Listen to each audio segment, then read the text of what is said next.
everyone, Noel here again for another HebrewIsrael.net video. And this week I want to talk about something kind of unusual, but yet I think very important. And it really starts with a post someone once put on Facebook a couple years ago, which I responded to. And it actually developed into a few other discussions that came up with things that people spoke with me about. And the discussion started over, are there any bad words, or as we can call them, cuss words, in Hebrew, and specifically biblical Hebrew? Now, I know this is a bit of a funny subject, and I don't think anyone's ever addressed this, and actually, to tell the truth, lately I've been putting out some videos about a few weird things. For example, my previous video on bathrooms, basically.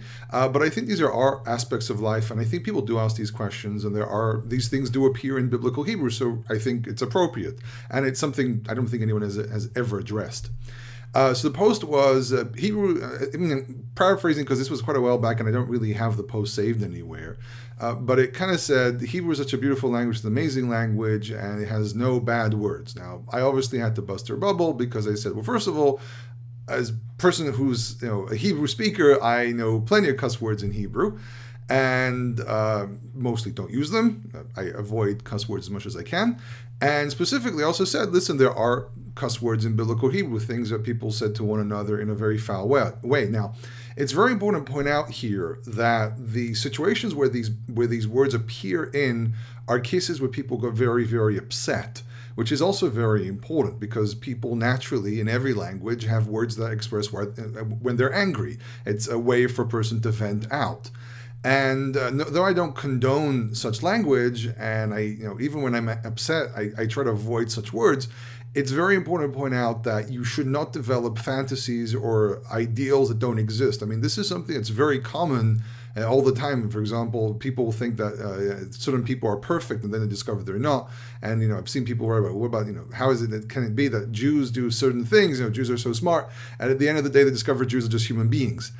So I think it's very important to realize that this is part of the development of languages. I think that people speak like this. It's part of how people speak, and people are more refined in their nature and more refined in the way they do things, tend to avoid such words. But as a few friends of mine always say, there are cases where these words are appropriate.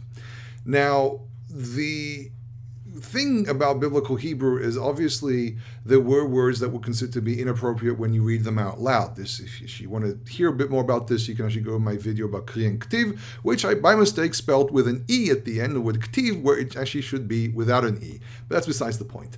Pointing out my own flaws, yay.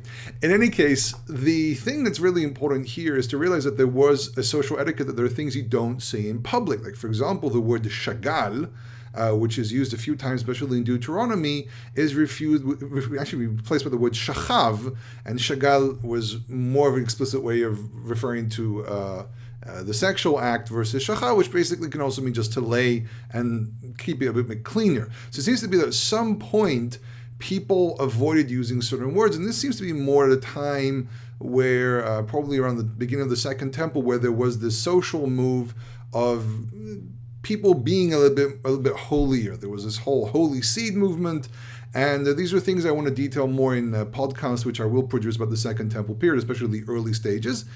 And what we do see is this change, and this is where a lot of the Kri and Ktiv comes from, or some of the Kri and Ktiv comes from. However, there are a few cases in the Tanakh, and I'm going to point out three today, only three, where people did use language which can be considered colorful. And the first example that we have is extremely colorful because there actually is an equivalent of it today in Arabic, for example. So I'm going to look away from the camera a couple of times and using one of my trusted Bibles here. By the way, this specific Bible is going to be featured in a video I'm going to be making about Bibles, which is going to come after this one. And so I'm going to be recording these back to back. And we actually go to 1 Samuel chapter 20, verse 30. This is in the Hebrew version. Maybe the English is a little different. And it says, "Vayihar af Shaul b'Yehonatan," and the Saul became wrathful over Jonathan, because Choli af is really wrath. Vayomer lo, and he said to him, "Ben na'avat ha'mordut." Now, Ben na'avat ha'mordut, I have a bit difficulty translating that, but basically, someone who is corrupted by youthfulness, or someone who is one who enjoys corruption. Ben can usually mean someone who belongs to a certain group. Doesn't really matter if this is the correct translation. Really, what happens later on is more important. It says, "Halo yadati, for I know ki vocher ata leven Ishai," that you choose to Ben Ishai, you choose to follow Ben Ishai, which is a reference to David. And he says to him, "Levoshtecha levoshet ervati mecha," to your disgrace and to the disgrace of your mother's covered parts. Now, the word erva is used over and over again, for example, in Leviticus 18 and Leviticus 20, where it refers to people's reproductive organs. He's basically referring to a very, very sensitive place in people's body. There's literally an Arabic equivalent of this, which I'm not going to repeat here, but Saul, through his anger, and obviously the text presents him in a way that he's mentally unstable and very, very angry.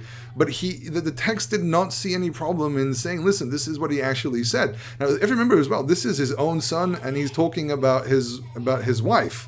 This is kind of ridiculous, some of it. And we kind of find that still he uses such foul language. That's the first one. This is actually one of the more colorful ones that exists. But we also have later when David runs away from Shaul, and he goes to this place known as Carmel, which is in Judea, not to confuse with Carmel, which is just outside my window. Actually, not that window, but even another window over there. And he actually says that he will not leave, and this is chapter 25, verse, let's see, where's that verse? Yeah, verse 22, it says, Ko yaseh Elohim lo'evei David v'cho yosif. So that's an oath form. Thus the Lord shall do, thus God will do for David, and to the enemies of David that he will add, basically promoting this idea of total annihilation. It says, Imashir mikol asher lo, if I will leave for anyone from belong to him, basically from his household, ad haboker, to morning, mashtin bakir, which it basically means a person who urinates on the wall. Again, he's referencing to people's genitalia. It seems to be kind of a motif here where you want to really be very, very rude. You refer to very specific parts of the body. Now, this is, by the way, something which appears in Ezekiel as well, which we're going to go to chapter there in a moment, basically chapter 16, if I remember correctly. And I might be speaking a little too fast here. I apologize if that's what's going on. But the thing is that in the Tanakh, it seems to be one of the most rudest thing you can refer to is people's reproductive organs. And I've used that word, I think, too many times here. But it seems to be quite a constant theme here. Like, for example, it says, I think in Isaiah, it says, Chasufei Shet Ervat Mitzrayim, I think it says in Isaiah, expose of buttocks. That's really what Shet means. Ervat Mitzrayim, the uncovering of Egypt. And Ezekiel, and this is, I'm not going to even read this because I remember the first time I read this a very, very long time ago. Yes, chapter 16, where he refers to the woman that he finds in the desert, and he starts describing some really appalling things. The first time I read this, I was really in kind of shock, to be frank, when I read it, and I really don't want to repeat this here. If you just want to see what words he uses, you can do it by yourself, but he really refers a lot to the sexual act. But the colorful language is sometimes necessary, and I think this is really what we see here. And I'll explain what my message here is. I think that it seems to be very clear that the Tanakh and obviously the prophets don't see a problem using colorful language when it's necessary, when a point has to be made. Sometimes you have to be rough, and that's basically it. But what is the point I want to make here? I think that being over-judgmental when someone throws out a bad word, and it's happened. I've seen people get really, really angry with other people over using such language when something happens, or they might use something which is a little bit unsavory. Like, for example, I once used the term, tough beans, and someone, for some reason, decided something very rude and were upset with me. And I'm like, tough beans. It just means that it's a term we used in kitchens. When someone was cooking something and it came out bad, we say tough beans, because if you there are several very miniature mistakes you can make when you cook beans that can cause the beans to, even after 8 hours of cooking, to be hard, and then it's disappointing because you wanted some kind of bean stew. So I don't know why this person necessarily thought that I was using something rude, but it shows a certain attitude. There's an attitude here, and I think it's an overzealous attitude over language, over what you're allowed and not allowed to say.